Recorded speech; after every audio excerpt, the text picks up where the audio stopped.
America నిఘా సంస్థలన్నీ ఇప్పుడు తెగ టెన్షన్ పడుతున్నాయి. గత 10 ఏళ్లలో సుమారు 10 మంది టాప్ సైంటిస్టులు ఏమయ్యారో ఎవ్వరికీ అర్థం కావట్లేదు. వీళ్లంతా చనిపోయారా లేక ఎవరైనా కిడ్నాప్ చేశారా అనేది ఒక పెద్ద చిక్కుముడిగా మారింది. ఈ సైంటిస్టులీ మామూలువాళ్లు కాదు. వీళ్లంతా nuclear weapons, missiles, space security వంటి చాలా సీక్రెట్ ప్రాజెక్టులలో పనిచేసేవారు. వీరికి నాసా, స్పేసెక్స్ మరియు బ్లూ ఆరిజిన్ వంటి సంస్థలతో సంబంధాలున్నాయి.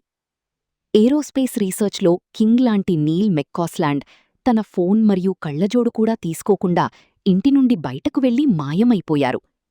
రాకెట్ల తయారీలో కీలకమైన మోనికా రిజా కూడా జూన్ 2025లో అదృశ్యమయ్యారు. కొందర్ని అయితే దారుణంగా కాల్చి చంపారు.